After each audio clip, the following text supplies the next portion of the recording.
First item on here is a review of local food services ordinance 2024-43, and I'll turn it over to Councilman Drew. Yeah, thank you. So I got a call from, I believe is our only vendor in the city who's registered for mobile food trucks, and it's Hawaiian Ice, Jen. And she has some concerns and maybe some questions about our ordinance. Jen is the only person, I think, the longest standing permit holder for mobile food trucks, and is the only permit holder at this time.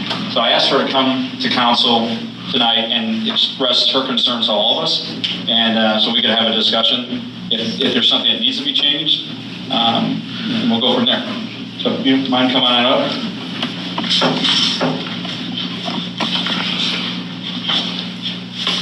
If you could just tell us your name, your business address, and then kind of what your concerns are and your experience with our current ordinance. My name is Jennifer Karras, and my business address is 133 Meadow Lane, Vermilion, Ohio. And my business is Hawaii Ice. I would be here all night if I would tell you what I've been through the past 5 years operating in this city. I have now been forced to operate several different places. So I've actually been in 2 different states and about 11 different cities now. So I'm going to try to go with what's written on my paper, keep it simple, stupid. I think I have a solution that's going to be able to help everybody. Because when I started this business, it wasn't just for myself, it was to help other people who want to follow their dreams. I actually call it the dream truck. And it wasn't until I got here that I really realized I'm a food truck. Now, I did want to make sure I did everything legitimate, which is why I did come to all of you guys first when I opened. So my experience has been following the rules as I knew it, starting with you. And so I ask all of you here today just to realize I think really everything starts here and trickles down, because it feels like it's been made a witch hunt. Being that I am the only truck that is legally operating here at this point in time. So also, as the fact that I am a business owner in general, I think that this will be a good place to start. So we have about around 11,000 in our community. The way that most people do operate is the number of trucks is actually based on like what your population can withstand, as well as events. So how many people attend these events? There's absolutely no reason why trucks should not be able to attend all events that we have here. Because really, we are a tourist town, so we should be catering to the tourists, and what brings more people in is diversity. And that's going to help all of the businesses. We can all work together as a whole with each other. Also, speaking on diversity, so most events, most things that I do, the way that it works is, first off, it's first come, first served basis. It's who is in good standings with the city. And then, how many food trucks, how many dessert trucks, compete. We can do things that are different from the businesses that are in Vermilion, which is what I tried to do when I brought my business in, is be different and bring something new and exciting to the town. Let's see. I think that's really, in a nutshell, I think it's as simple as that. Yes. Okay. Yeah, go ahead. So really, you're being hampered by the condition or the part of the ordinance that says that there's a limitation on the kinds of events that you can go to. Am I hearing that correctly? Yeah, at this point, I think you guys have made several positive changes, but I believe that at this present moment, yes. Okay. And then I also would say, actually, I do have one other thing on here, that any private businesses that would allow you to operate with them, that should be allowed. It's their property. I thought the new that is allowed. Says that. Okay, perfect. Yeah. But if you got rid of that one Yeah, and then just a suggestion too, because the other thing is, usually when it comes to private events specifically, there are reserved spots. So that's something, the one time out of the month that I was allowed, actually the spot that was given to me for Third Thursday when I didn't even know what Third Thursday was, it's my spot, I pay for it, but I have to fight for it. I mean, I'm now doing 5 million other things, so I have to get here at a certain time, and really it's unsafe, to be honest, because I'm sitting there backing my truck in and out, waiting to try to get a spot. That Should be there for you. Well, and yeah, for the public too, because really there should be a place for people to stand that's safe, so they're not going to get hit by a car. So to say that I can just operate in any parking spot, can you make that happen? Yeah. Is it really the safest thing to do? No. Okay. Thank you. You're welcome. I believe the piece of the legislation that we changed is you can do any private event, you just can't sell to the public from that private event, correct? No, like Third Thursday, Fish Festival, Woolly Bear. No, I'm saying at a private property venue, you can serve there, you just can't sell to the public that would walk up. No, Yeah, that was the way that it was written before. I believe it has been amended now. currently, like, a business wants, like the bowling alley, let's say the bowling alley wanted her to have the truck there, she could pull in and serve. The question is, I think as we get closer to downtown, the Main Street area, at one point you were by the beach, and then that got taken away from you. Yes. I think your other issue is on Third Thursdays. It seems like you're not able to get close enough to where I would just like to be a part of the community overall, because really, that's what, I had all these pages, and that's what I said, I'm not going to put you through everything, but it just has trickled from here. I've been unplugged, I've been kicked out, I've been voted out. Like, the only reason that I am still in business is because I have enough grit to keep going and push through. And so no other person, no other business owner should ever have to go through this again. And I also tried to get into 2 different buildings with 2 different businesses. And I can tell you both times, the health department I had on board, the other business owners I had on board, it came down to here. It came down to the building department. The first one was over a sink. The second one was it was a building that had previously had a large soft serve ice cream machine in it. And I actually handed the blueprints to the person within the first week, because they said they needed to see that to see if my tiny machine that pulls, I think, 10 watts could withstand in that building. That answer took 6 months. By that time, summer was over. Like, that shouldn't happen to anyone, to any business. I would not want to have any of your guys' jobs. I'm sure it's hard to make everyone happy, but it's more than one person we need to make happy. And also, it's any small business owner, it's tough. Like, it really is tough to make it so when we have a problem come up, we should be able to come to you and you help us solve it. Tony, you had? Well, just a point of clarification. Currently, mobile food units are not permitted in the B2, which is the downtown area. The only place in the B2 or in the downtown area that a mobile food unit is permitted is Victory Park. That's it. Yeah, that's In what the B2. That's what I was going to say. I think the issue is and I talked to you about this right after we had passed this. I was the one person that voted against it, though, even though I brought it up, is we took away the parking spot of the one truck that we had in town. We only removed the parking in the street from the old ordinance. But my question to you when we talked today was if any food vendor wanted to park, I guess, in those parking slots on Main Street across from Big Ed's, like, would that be compliant with our ordinance? No. Only in Victory Park, in the B2 district. Unless there is it says mobile food units may also operate in other areas of the city as approved by the mayor for the Director of Parks and Recreation on a temporary basis, not to exceed 3 consecutive days.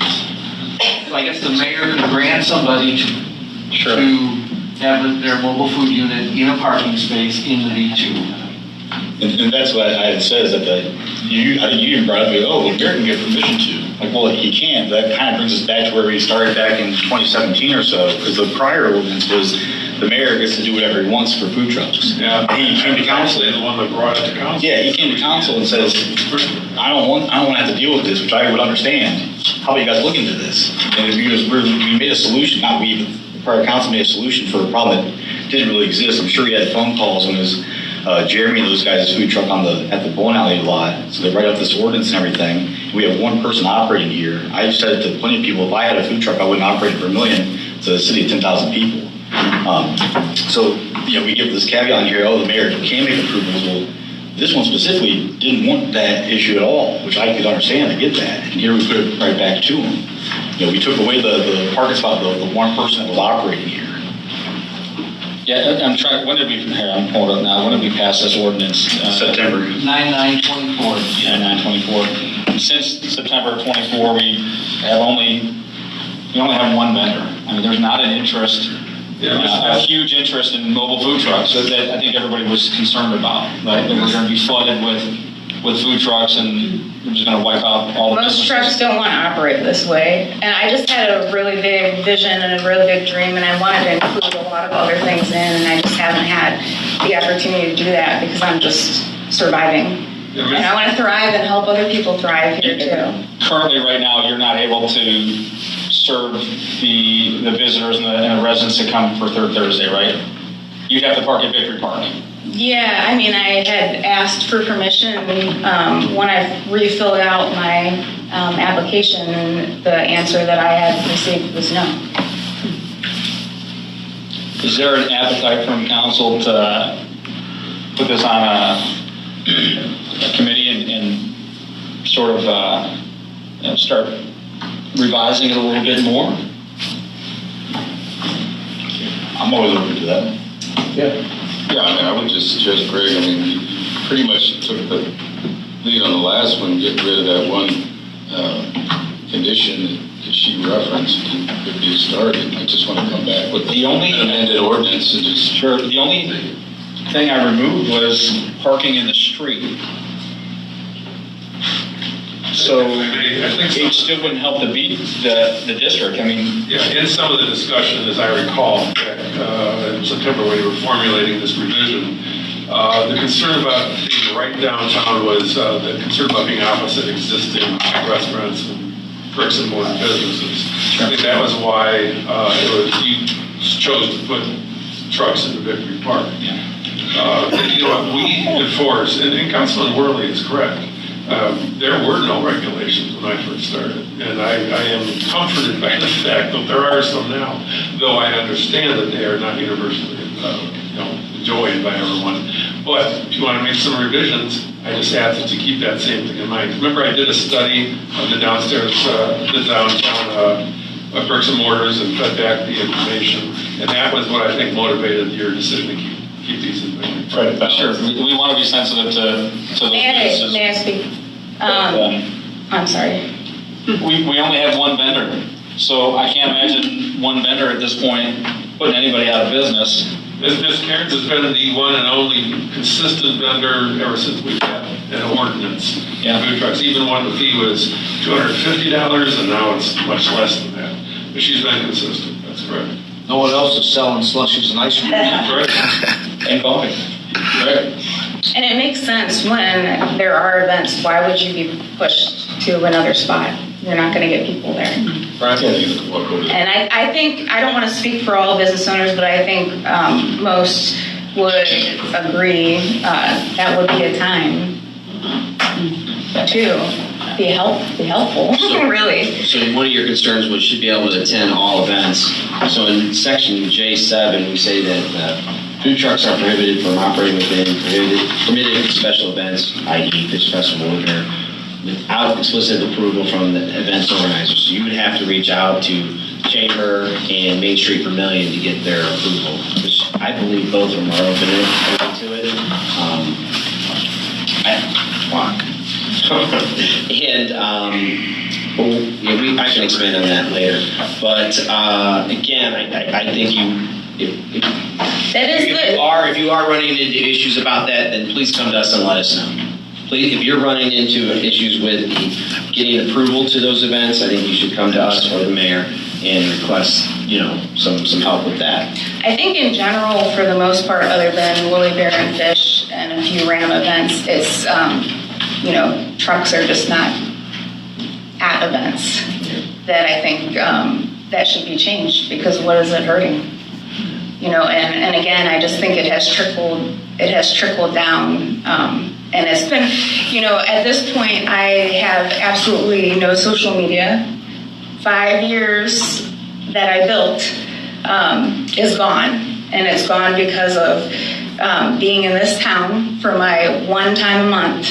I've been continually reported.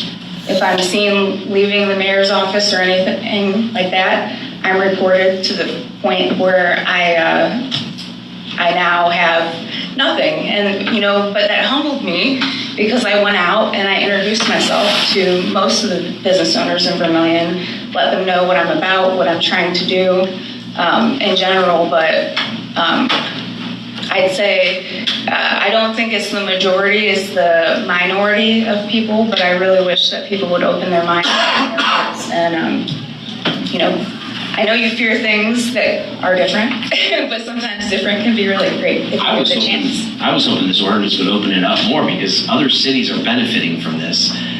Businesses coming into their towns, and I've been part of that and seen it. So, yes, and I'd like to do so much more. I mean, I was planning on doing things with animals. I had other things that I wanted to add in. I just have not been able to get to that place, because I just keep getting held up with this truck thing. I think it'd be great to try and take a look. There's somebody in the audience that Miss Brady? Hi, Barb Brady, 3936 Edgewater. This is close to my heart. Actually, I got a little palpitation here. So 20-some years ago, Ed Reinhardt and I started Third Thursday. And the only reason, it was his idea, but he started it to protect the brick and mortar businesses in this town, and fanatically. Do you realize, we turned down the Girl Scouts selling cookies. I turned down the Cure, the Women in Pink, everybody. We didn't let anyone except the brick and mortar businesses sell at Third Thursday. And the idea is that's why it was born in the first place. And you had the Fish Festival, you had Woolly Bear, you had every vendor in the world here. And walk down the street, those businesses, some of them are not even open during the Fish Festival. Our whole goal was the brick and mortar businesses. And so when I'm sat where you guys are, I fought like heck to stop this from happening downtown. Now, if it's Victory Park, I don't have so much problem with that. If you get away from the downtown area, I know sometimes it's hard to get into things, but when we were studying Third Thursday and when things, as time went on, I checked out Elyria and Amherst, who both have similar events. One's walking on Wednesday and the other one. Do you know where all the people were? They were gathered around the area where the food trucks were. The brick and mortar businesses were empty. Now, I'm personally, it would make me really sad if after all these years, and after Ed Reinhardt's, God rest his in peace, but put so much effort into this, to see us walk away from that. I'm sorry, but I really, it's close to my heart. Do you think there's room to sort of blend it? Not downtown. For one thing, our parking is so limited. If you give a food truck a parking spot, that's a person that can't come to Third Thursday. They can't spend money down there. So get them in a way.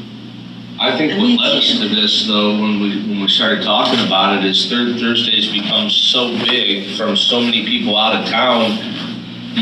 The people that live here can't even get in to get something. Well, that's true. The number of people that are coming. Okay, so get the businesses to come outside their businesses. That's what we tried to do. the one places that has a stand. They sell pizza and they sell stuff. Other Old Trod had a stand where they were selling wraps outside. You know, we can make it work, but we want our businesses to make the money. That's, like I said. What's your thoughts about this particular business is Vermilion owned, I would say. You reside in Vermilion. Okay, do you pay property taxes? Yes. Is there... Income taxes? Yes. Folks, hold on. I'm just saying, I'm We gotta follow the rules here. Okay, all It's right. one at a time. I'm sorry. So Barbie, you have it. Yeah. If you could just hold off a That's okay, second. yeah, but, Go ahead and do it. I mean, we have to compare. To give a parking spot downtown hurts. You know, if you want to put them in the police department parking lot or someplace, where I can't get people, that's a different issue, but I guess I feel like you have to protect the brick and mortar businesses in this town, whatever you do, so. And I want to be respectful to the chamber and to those organizations that put a lot of time and effort into creating these events as well. But I also want to do the same for, especially someone who's local, lives in Vermilion, is providing a great service to our citizens. So hopefully we can come together as council and find that happy medium where it works for everybody. Okay, but you're going to set rules, and it doesn't. She lives in Vermilion and is a good citizen, but you can't limit it. You can't say in your application you have to live in Vermilion. You have to be a tax-paying. You can't do Other that. trucks aren't going to come here because there's not enough money for them to sustain. We definitely want to go back and forth. Okay. Yeah. No, that's fine. Can I just say, I need to say a few things here. I've made some notes. So first off, I get where she's coming from, and to be honest, this is actually where the stigma comes from, is from Woolly Bear and Fish Festival. I can tell you that 100% because, and again, I don't want to speak for everyone, but most businesses, they do not prosper during that time. It's almost better for them to be closed at that time. That's not the same as some of these other events. So what is happening, which is what has happened to me, because I can tell you there actually are several other food trucks in this town that are unlicensed that are able to operate no problem, unlike me. And I've never spoke on that because I know how hard it is, so I don't blame them for doing it. I honestly don't. But the stigma that most people have is from Woolly Bear and Fish Festival because it's out-of-town trucks coming in, taking the money out of this town, taking it away from the businesses.